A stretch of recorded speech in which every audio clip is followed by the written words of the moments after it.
This is Julie with Beadaholique, and today we're going to be learning how to make a wire bird's nest. You've probably seen a lot of these out there in the stores and online. They're quite popular right now, and they're really fun and easy to make. For this project, we are going to need a pair of flush cutters. We're going to need a pencil or any type of round dowel. We're going to need some round nose pliers, chain nose pliers, wire. I chose 26 gauge, but you can choose 24 or whatever you're comfortable working with. And 3 little beads. These are turquoise because I like their color variation. I thought they looked like robin's eggs. You can use pearls, any type of round beads. These are 6 millimeter. I've gone ahead and I've pre-cut myself 5 feet of the 26 gauge wire. You can use silver wire, gold, anything you want, depending upon your project. And I'm going to begin by taking my 3 round beads, just stringing them onto the wire, and I'm going to slide them down about 3 inches. And at this point, I am going to just create a little triangle with them, and I'm going to twist just 2 or 3 times. I don't need to do it that often. And I'm going to leave that tail out there, and I'm going to leave that straight. Now I'm going to do something with the rest of my wire, which is something that we never usually want to do when beading and working with wire. I am going to purposefully try to kink it. And to do that, I'm going to take my pencil, but you can use any type of cylindric dowel, and I'm going to wrap it around. You can do this pretty quick. And try to avoid, what you don't want to have happen is you don't want to have it create like a knot.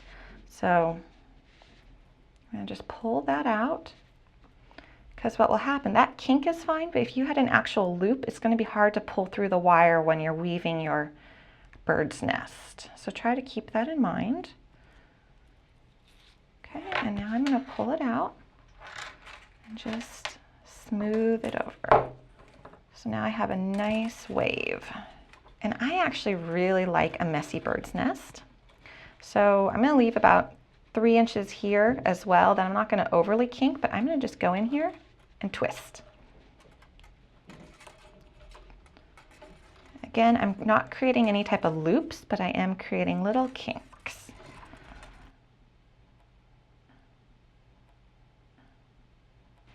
You're going to take the wire and going pretty close to the beads, you're going to wrap it around in a circle.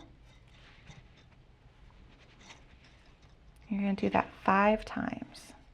You can do it more than 5 if you want, but 5 is just kind of a good medium number to start with.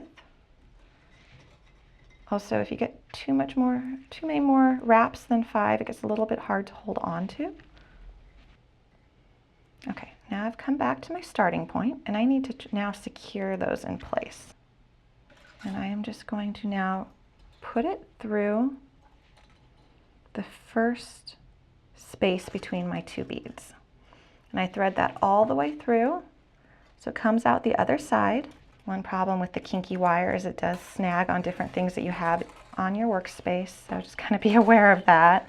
It's going to catch on a lot of things. So I pull that through, and then I wrap it around, and I'm going to go back through there another time. And you're going to think, oh, I have too much wire, and you're going to be tempted to cut it, but you're going to be thankful for that wire in the end. Okay, so I did that through one of the joints. Now I'm going to go ahead and do it through another one.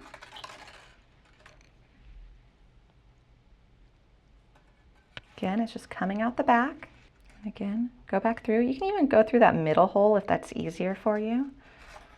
I'll show you what you're going to do so that you don't end up with wire covering your egg or your bead. So then when you get to that point, you pull it, and it'll pull right through there.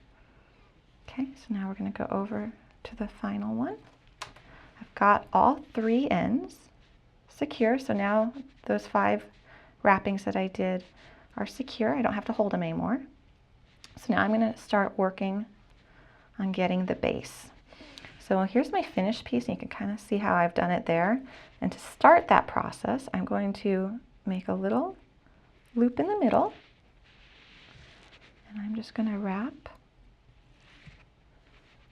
and just kind of go in circles. You can do this, 5 times, 10 times, however many times you want to do it, where you feel like you still have control over the piece and it's not getting away from you. And then once you feel like you've got a number of them there, just go ahead, take your wire, thread it through one of your already secured wrappings.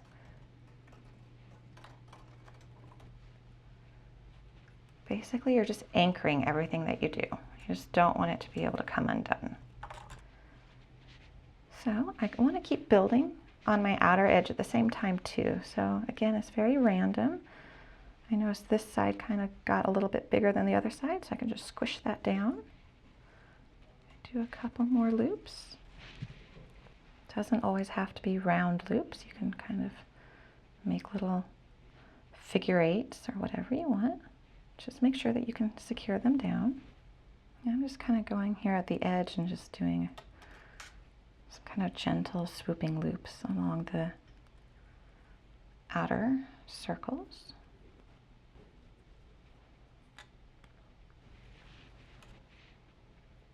All right, when you get to the point where you have about 3 inches left and you're going to meet up with the other tail, it's about 2 inches. It's okay, it doesn't have to be perfect. So at this point you have a couple choices. You can either make a loop like this, which is what I'm going to do, and that way it's just all enclosed one piece. You can go ahead and fold these wires under and just tuck them into the bottom, the bottom wires and nesting. And then you can attach a jump ring just to one of the exposed wires if you want to do that. But for this project, just so that's complete, I'm going to go ahead and make a wrapped wire loop at the top. And the way I'm going to do that, because I've got 2 wires obviously, I'm going to just twist them together. Okay, and then using my flush cutters, I'm going to cut off there because they were uneven. And now I'm going to go ahead,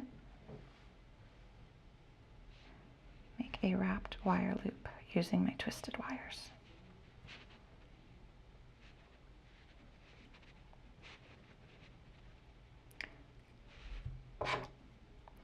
Using my chain nose pliers.